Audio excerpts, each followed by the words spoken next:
करू लागते. तप सेवा सुमिरन आम्ही तप समजून जातो, फार इमिजिएटली समजतो. सेवा आणि सुमिरन, सेवा आणि सुमिरन मध्ये मी एवढं सांगेन की सेवा हा म्हणजे म्हटलं जातं की सेवेचा मेवा. जोपर्यंत सेवा आम्हाला समजत नाही आणि आम्ही द्यायला शिकत नाही, कारण ही साधना मूळ आम्हाला काय शिकवत असेल, आम्हाला देणं शिकवत.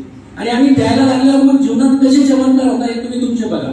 आम्ही आमच्या जीवनात बघितलेले सेवेचे एवढे उदाहरण माझ्याकडे आहे की ह्या खिशातले पैसे नुसते ह्या खिशात जरी सेवेसाठी काढून ठेवले किंवा एखाद्या प्रार्थनेसाठी काढलं तर ती प्रार्थना पूर्ण झालेली असते. आणि भले ती नाही जरी झाली तर मला हे माहिती असतं 100% की आपल्या चांगल्यासाठी नाही झाली.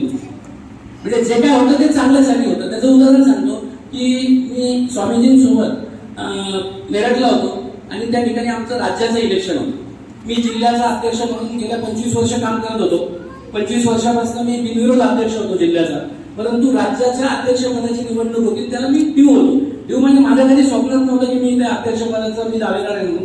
पण योगायोगाने ती सिच्युएशन घडून आली आणि मी उमेदवार झालो. आणि मी मेरठला गेल्यावर मला सगळे माझे जोडीदार सांगायला लागले की साहेब तुम्ही जाऊ नका, आता तुम्ही दरवेळेस जातात, काय सातत्याने मेरठला जातात, तुम्हाला सगळा उपवास माहिती आहे, इथंच उपवास करा. पण माझे काही स्वतःचे ठरलेले तत्व होते आणि मला असं वाटलं होतं की आपण जायला पाहिजे, आपण जाऊ शकतो. म्हणून मी आणि स्वामीजींचे मला त्यावेळेस आदेश होते की आपल्याला जायचं आहे. मग मी स्वामीजींसोबत गेलो आणि तिसऱ्या दिवशी मला फोन आला की इथे एक मीटिंग लागली संगमनेरला आणि तुम्हाला परत यावं लागतं.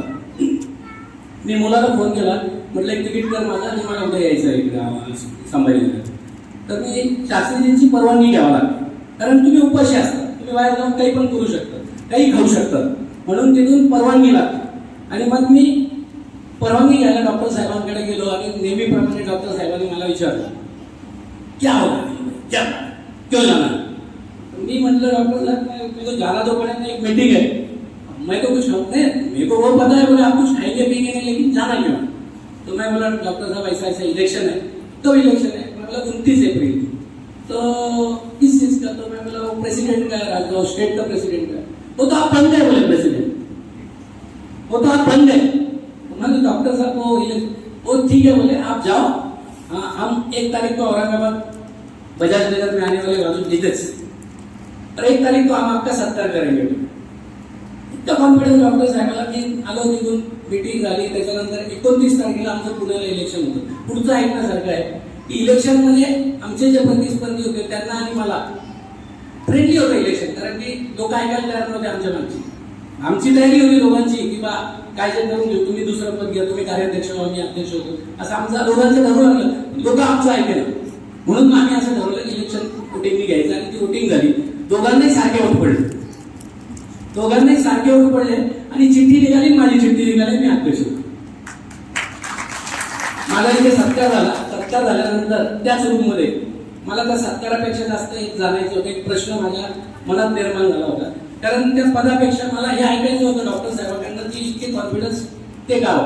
तर मी डॉक्टर साहेबांना विचारलं की डॉक्टर साहब वो तो सब ठीक है, लेकिन आपने मेरे को पहले ही कैसा बता दिया था कि आप अध्यक्ष होंगे, मेरी चिठ्ठी क्यों निघली. चिठ्ठी तर दुसऱ्याची निघू शकत होती, मग माझी का निघाली. तर ते एवढे कॉन्फिडंट होते, म्हणजे साधनेतलं दम लक्षात घेतलेली आहे की ते एवढे कॉन्फिडंट होते की त्यांनी मला हसून सांगितलं, विचारलं की वो तो सब छोड़ो, जब चिठ्ठी निकल रही थी तो तुम्हारे मन में क्या चलता. तर मी त्यांना सांगितलं की, आणि खरोखर सांगतो, माझ्या मनाची अवस्था अशी होती की परमेश्वरात जर माझ्यात कॅपॅसिटी असेल, माझ्याकडनं जर काही काम समाजाचं संघटनेचं करून घ्यायचं असेल तर मला ते पद दे, नाहीतर आमचे मित्र आहेत जेवढे असेल त्यांना करून टाका अध्यक्ष. ही माझी अवस्था होती खरं. आणि त्यांनी मला सांगितलं डॉक्टर साहेबांनी की बस ये चाहिए, तो ये साधना में ये चाहिए कि मिला तो वाह वाह, नहीं मिला तो वाह वाह, और इसलिए फिर राम जी को नीचे उतरना पड़ा. तुम्हारी चिठ्ठी निकालने तो खुद राम जी को नीचे आना पड़ा. आणि खरोखर सांगतो की मी चिठ्ठी माझी निघाली, मी अध्यक्ष झालो. आणि जेव्हा मी अध्यक्षीय भाषणासाठी उभं राहिलो व्यासपीठावर, तर मी उभं राहायला 29 मे म्हणजे उन्हाळ्याचा दिवस, आणि कोणतेही पावसाचे सिम्पटम नाही, आणि धो पाऊस पडला त्या दिवशी. इतका पाऊस पडला की सगळेजण म्हटले आमच्या राज्यातले सगळे लोक की साहेब आता मला कौल दिला परमेश्वराने, आणि माझ्या कार्यकाळामध्ये जे कामं झाले ते गेल्या 25 वर्षात झाले नाही तेवढे कामं झाले. हे सुद्धा आता मला मी या ठिकाणी अभिमानाने सांगतो, कारण की ते रामजीला सगळं करून घ्यायचं होतं. म्हणजे इतके कामं माझ्याकडनं करून घेतले की त्याची लिमिट नाही, त्या गोष्टी सगळ्या ऑटोमॅटिक झाल्या. हा एक अनुभव राहिला. आणि दुसरा अनुभव सांगतो पदयात्रेचा.